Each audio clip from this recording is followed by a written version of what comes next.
and dear colleagues, I hope you can hear me well and see me well too. I will soon share my presentation slides with you, but first of all, thank you for inviting me to contribute to this very festive occasion.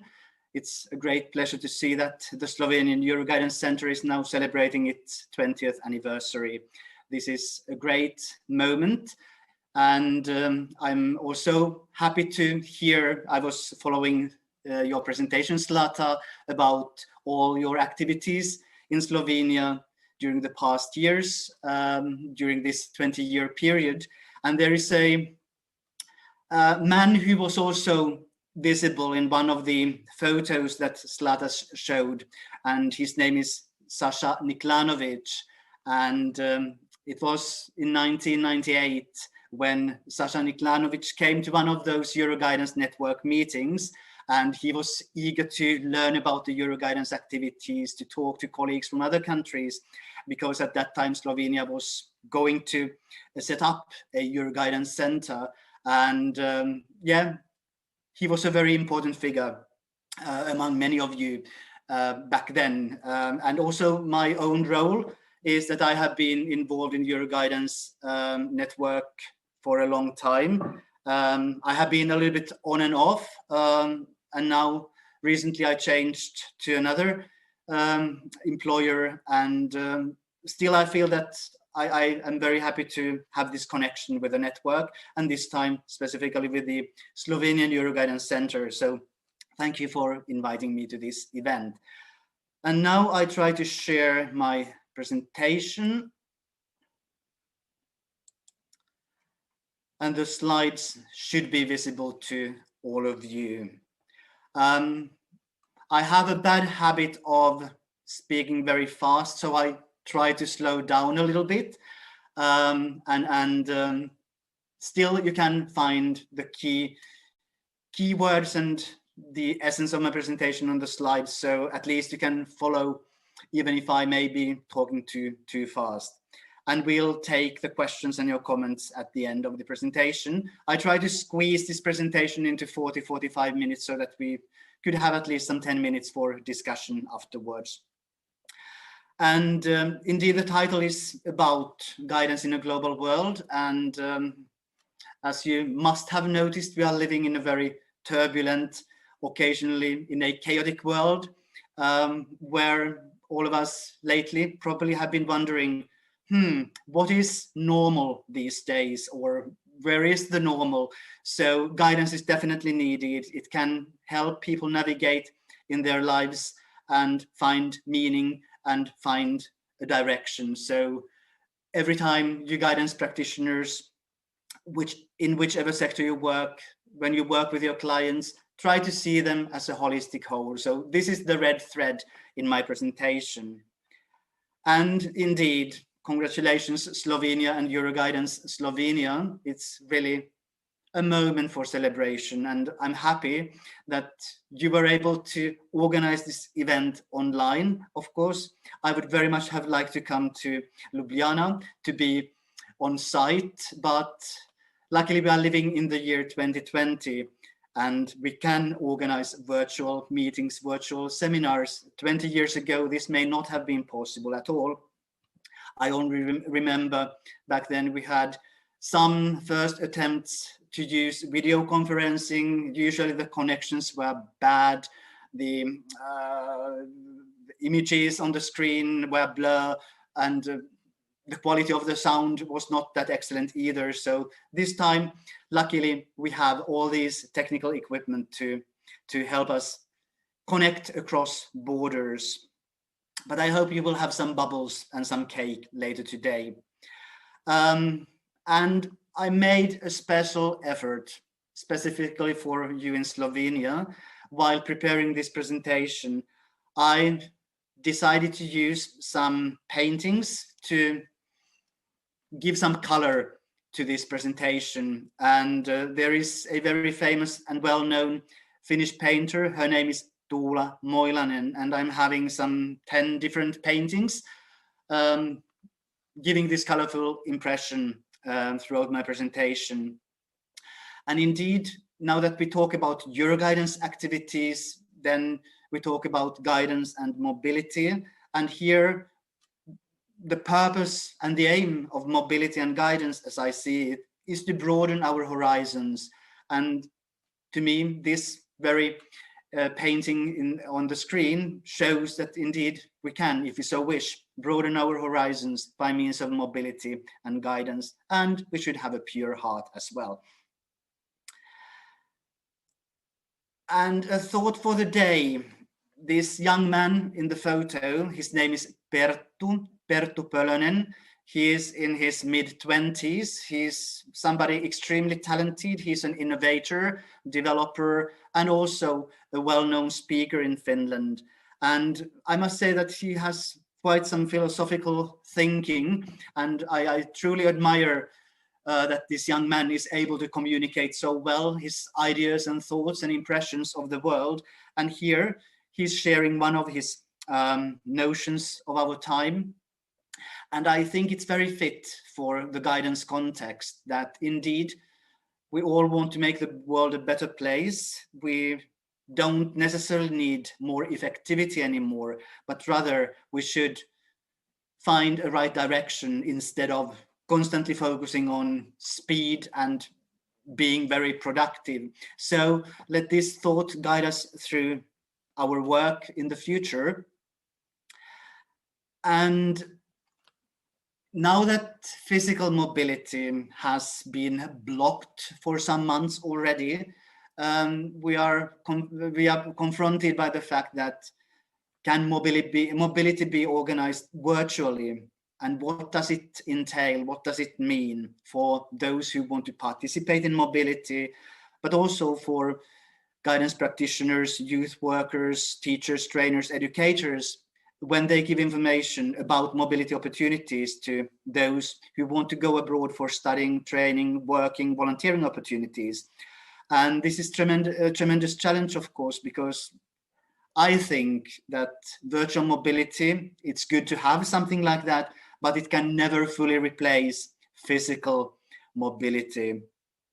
Imagine that you would like to go abroad to another country, but you can't. So you should visit that country virtually. What do you miss in that experience that is virtual? You will probably miss the sounds of the streets in that city, the smells of the country, and you don't get to meet real people, only virtually.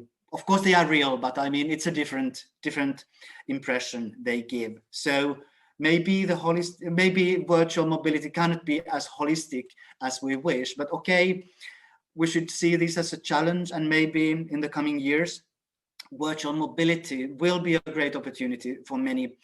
For example, there may be people with disabilities who cannot participate in physical mobility, so this may be a good solution for them.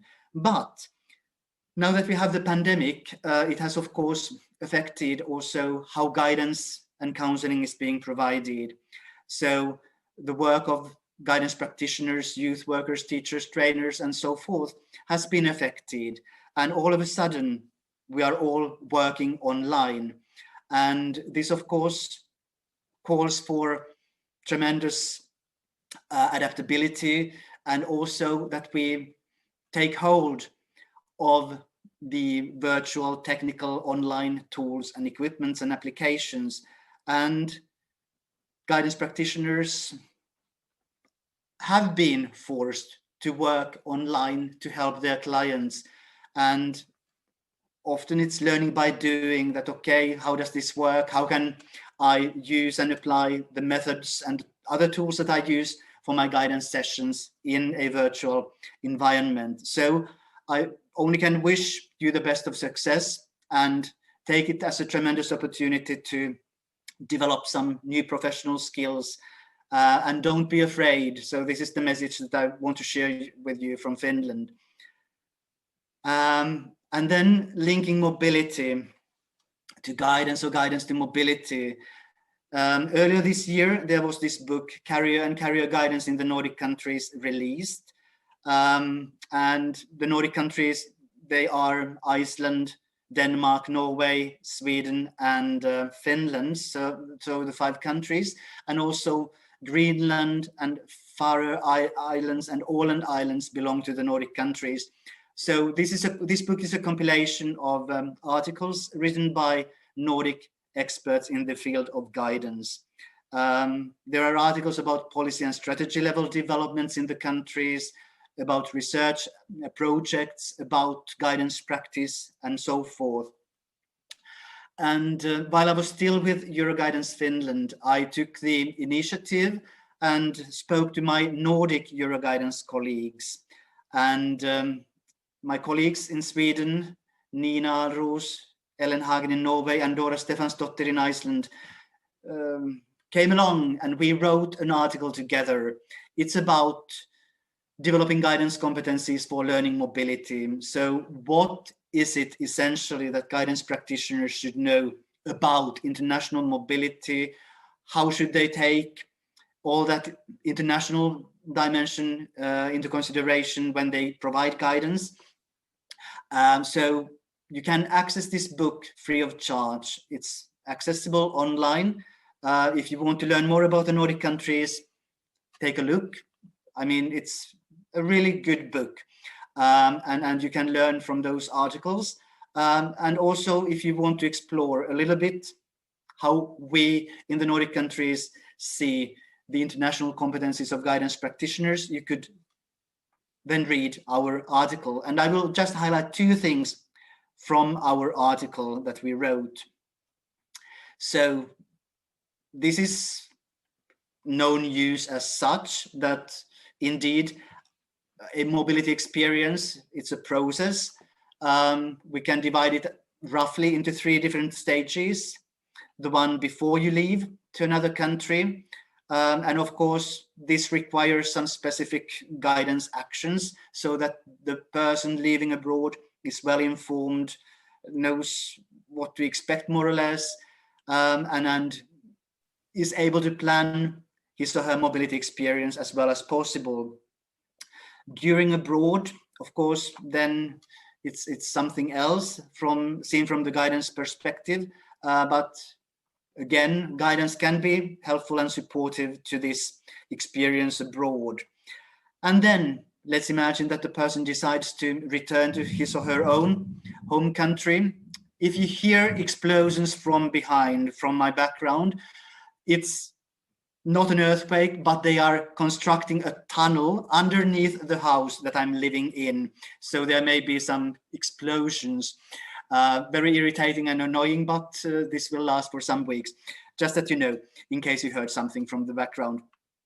Then this after experience is, of course, to sort out and analyze what this person learned abroad. How can these new skills obtained abroad be helpful in terms of planning future learning or career paths? And indeed, it's good if there can be some guidance support available to the person. So in more details, you can read about this process in our article. And in that article, we also tried to adapt this career capital model to describing what these international competencies are that guidance practitioners ideally should have. And this career capital model, maybe you have heard about it, it consists of 6 different types of knowing. So you can learn again more about these in the connection of mobility in that article, but it starts with what motivates you. Why do you do your own work? Why did you choose to be working in the guidance field? Why eventually are you interested in mobility and want to support the mobility process? And various other dimensions. And this career capital tool, I think it's adaptable to different types of career guidance work. So in this article that we wrote, it's about mobility, but it can be adapted to other areas, let's say. So feel free to learn more about this topic. And then, again, we talk about perspectives. And here is a colorful image It's called Skylift. And again, it shows that it's good to try to see one's own life from a different perspective, from a different position, and try to take some distance occasionally to see it from further away. Then certain things may become more clear, and this usually is very, very helpful. And now I start moving towards talking about well-being, and how guidance can support that, and also the two projects from Finland that I'm going to introduce to you briefly deal with this well-being aspect. I just say at this point that well-being has definitely become an issue among students, among employed people at workplaces, and we are extremely concerned at the moment due to the pandemic, how this pandemic influences people's well-being. And already the projects that we have had have been pretty foresightful, in the sense that even if we did not anticipate a pandemic, but we have realized that many people do not feel that well in their lives. And now the question is, how can guidance support those people to sort out their problems, to find solutions, and get over the worst, or if there is a difficult period. And indeed, we know that the aim of guidance is to support personal growth, educational achievement, and professional development. And optimally, guidance should focus on the individual and see him or her as a holistic person. And seeing somebody holistically means that we need to deal with complexity. We are all individuals, and we are extremely complex, and we are all different. So therefore, I really encourage you not to label anybody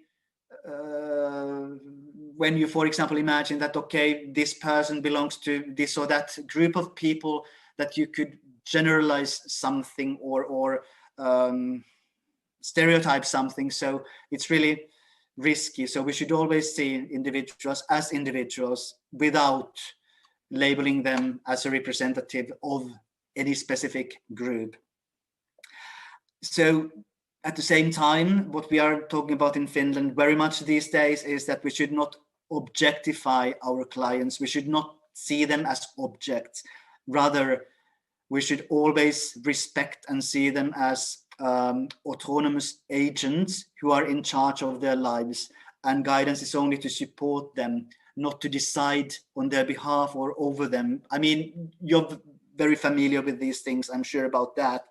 And then we should really try to give our clients a voice, that they should express themselves, they should define who they are, what they stand for. It's not our task. And we should then gently support this process of our clients. I know this is easier said than done, but these are some very important principles. So some self-study. How do we see ourselves? How do the world see ourselves? And then the other day, I just mentioned this, that I was annoyed by the fact how we talk about target groups.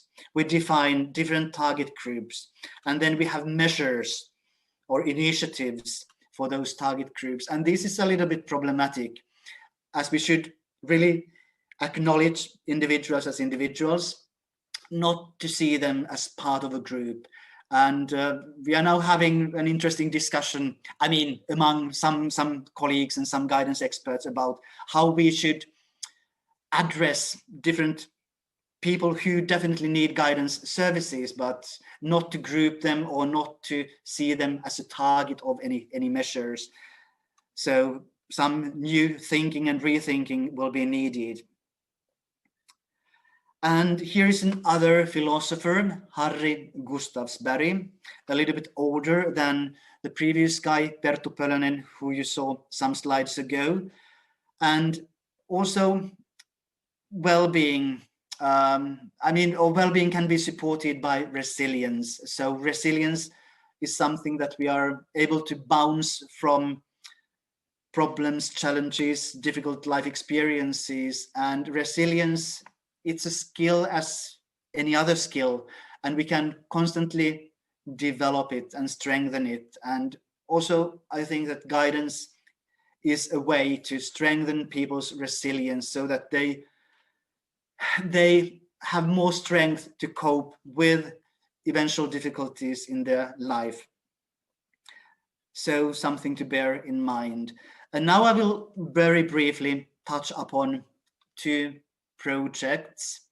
And this Totemi project, Totem, is a project in which I haven't been involved in, but my colleagues at the Laurea University of Applied Sciences have been.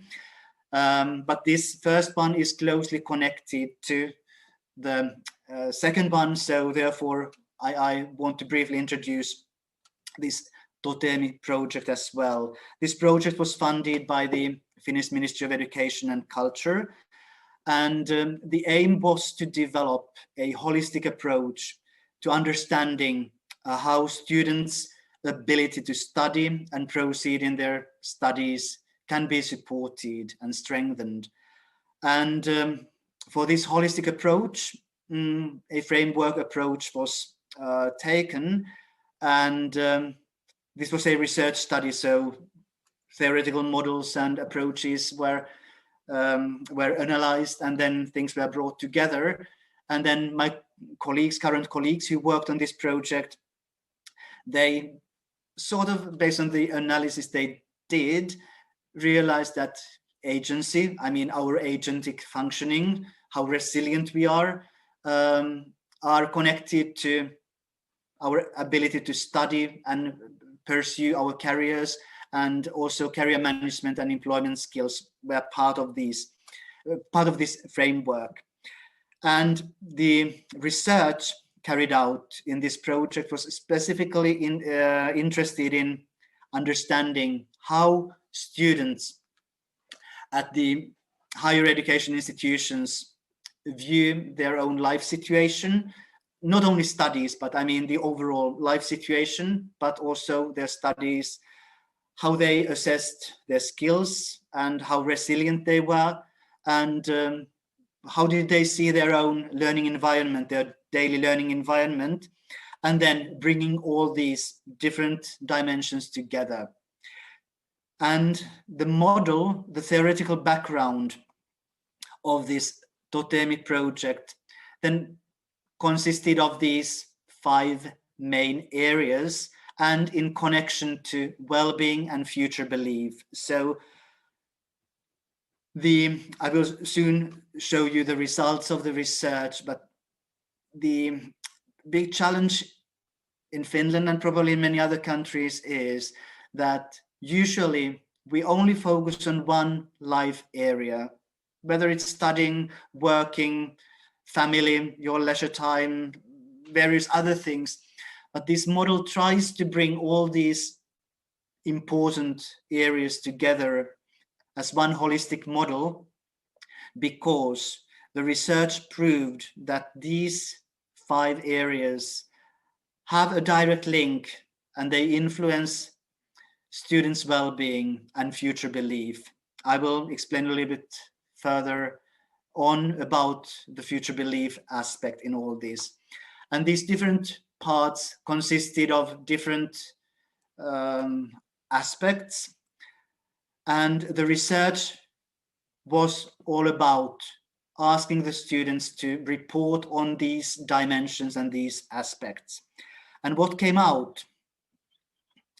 Okay, just briefly, there were some 1,000 Finnish students from the Universities of Applied Sciences answering the questionnaire, and they were at different stages of their studies, but they well corresponded to the general distribution of students in terms of age, gender, study path, and so forth.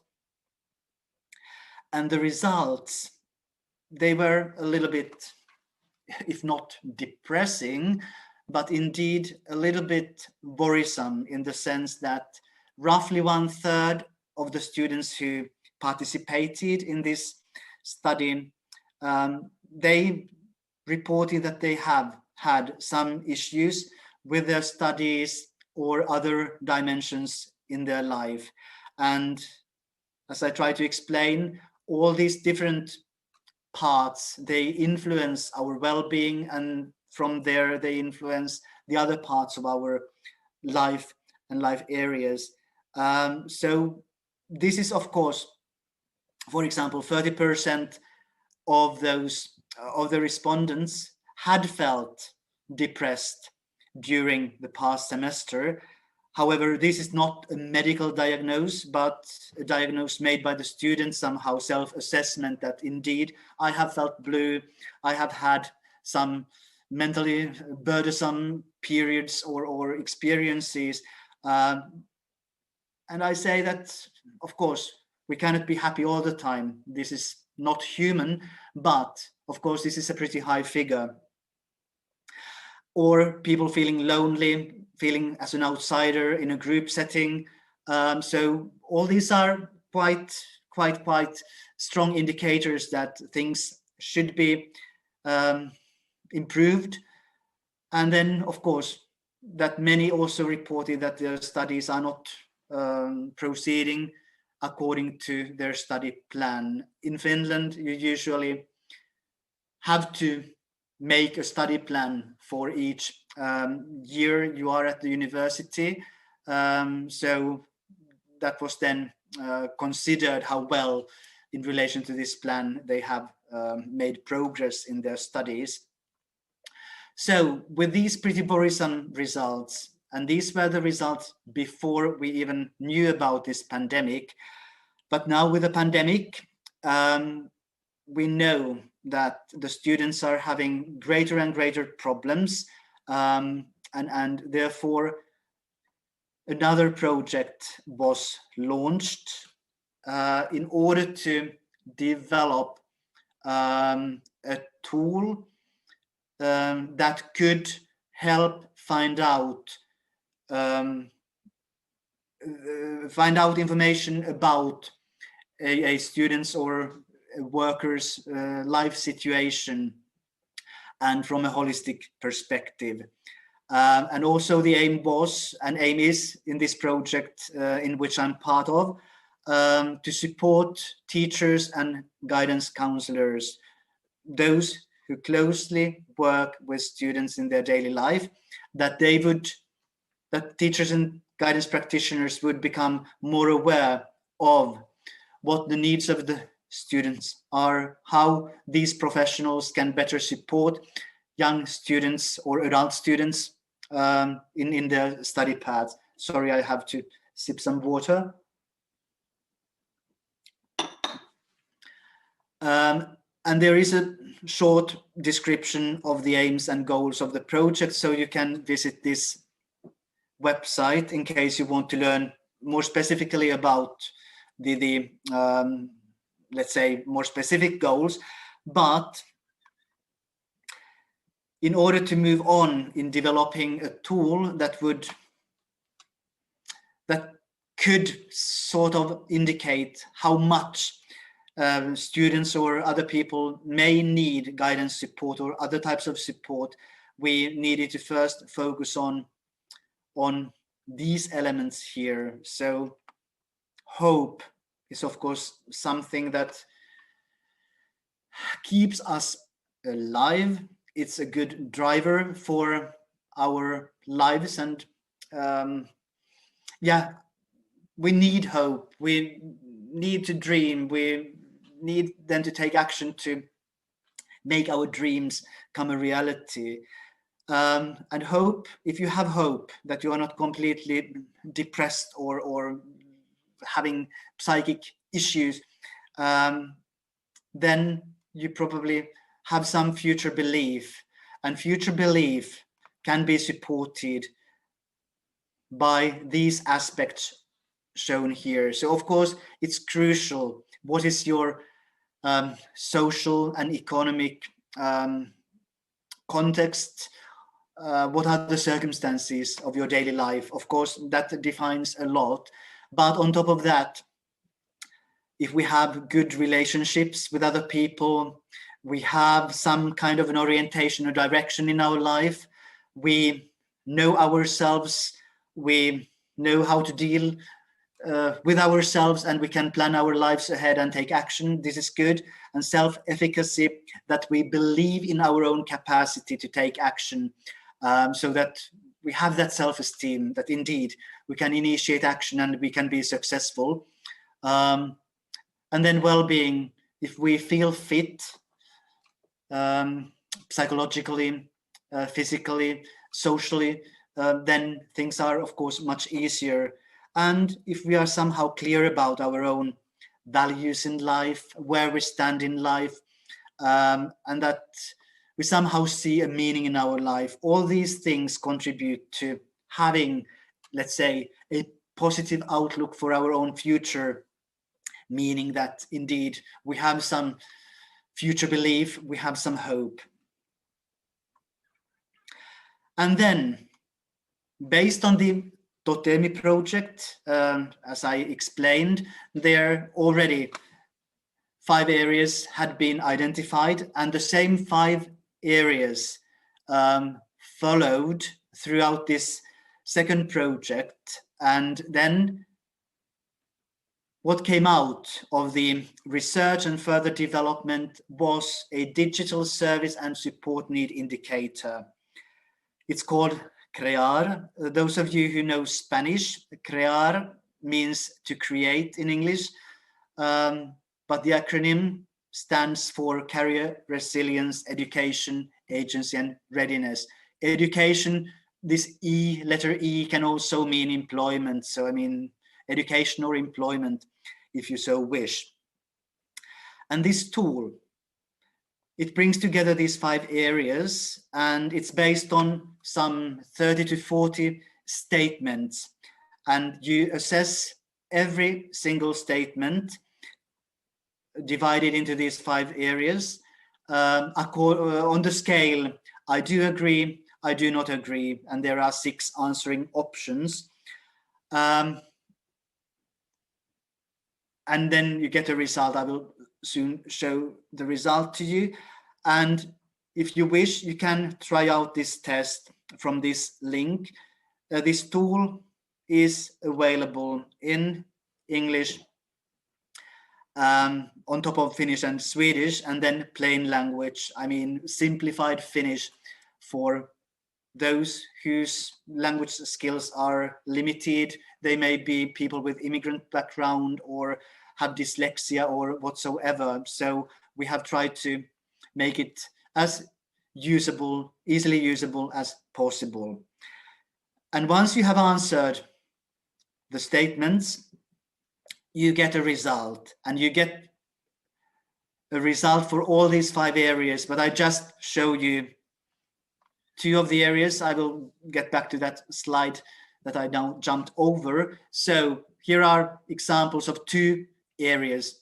The studying thing, there are two result areas. So when the circle is complete, as here in the area of acquiring information, it shows that it seems that you are very much okay. You are able to acquire information, process and analyze information, and use it for your studying. But then there seems to be something. This gray area or zone here shows that there is a gap. And this gap indicates that there may be some issues that you need to focus on in order to get the circle totally blue again. And with the support of a guidance practitioner, you can then eventually find out what caused this gray area here. Is it about concentration, or is it about just not being able to deal with too abstract things, for example? There can be various things affecting your study skills. And then another area out of these 5 is time management and planning. And here it seems that you have no problems in working in new situations.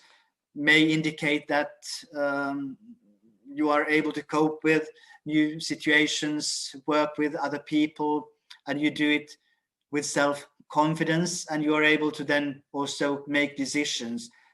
These circles are complete, there is no gap. But then here, there seems to be a gap in the area of time management. So why is this? Is it that you are far too active, that 24 hours per day aren't enough for you, that you are engaged in many different types of activities, and therefore you have difficulties with your time planning and time management? These are just hypothetical questions. And then for the remaining 3 areas, you get similar circles specifically addressing certain aspects.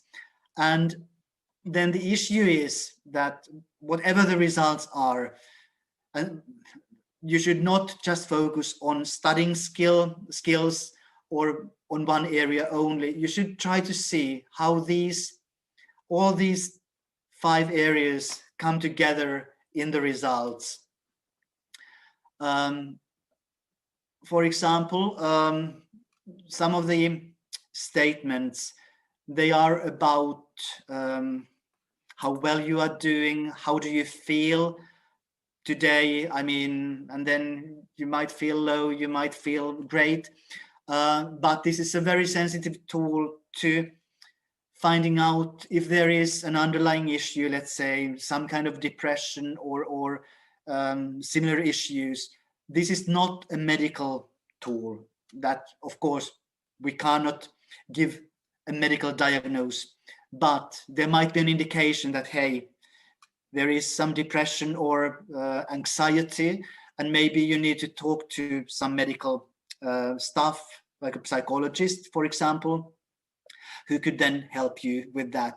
But you should focus on all these areas and how they come together, because they are interlinked, interconnected. There is not one without the other. And now we have been piloting this tool in the Finnish education institutions this year. We have provided training to teachers, trainers, and guidance practitioners, even youth workers. And yesterday I contacted the Finnish military services, because we really believe that young men and women who are doing their military service could benefit from this tool. Because when you do your military service, you also get study advice and counseling from student or from those counselors who work for the military services in Finland. So I really encourage you to try it out, crear.fi, and choose the English version. And then there is also a video that you can,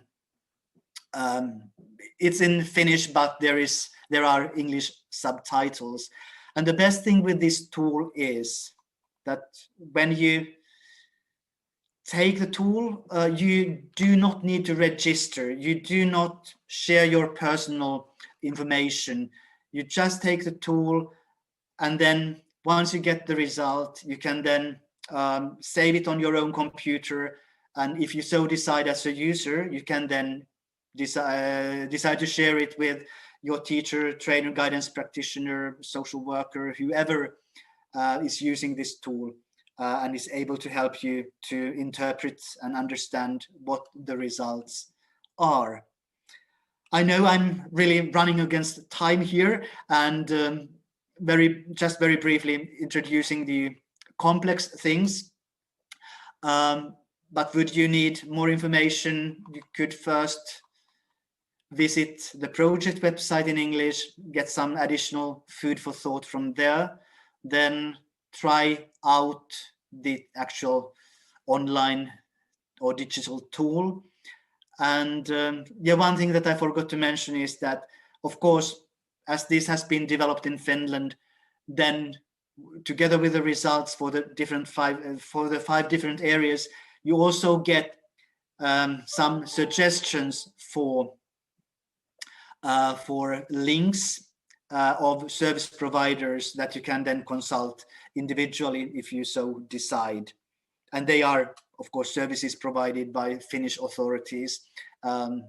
This is not yet international, this tool, so to say. And finally, okay, just a few thoughts here and some Finnish salmon. Okay, I don't need to repeat these.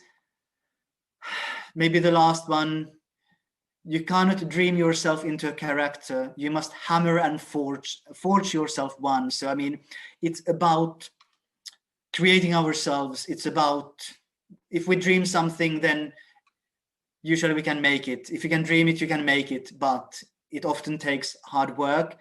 But luckily we have good guidance services in Slovenia, in Finland, in many other countries, and you are great experts, guidance workers, youth workers, teachers, trainers, who can provide learners' dreams to become a reality.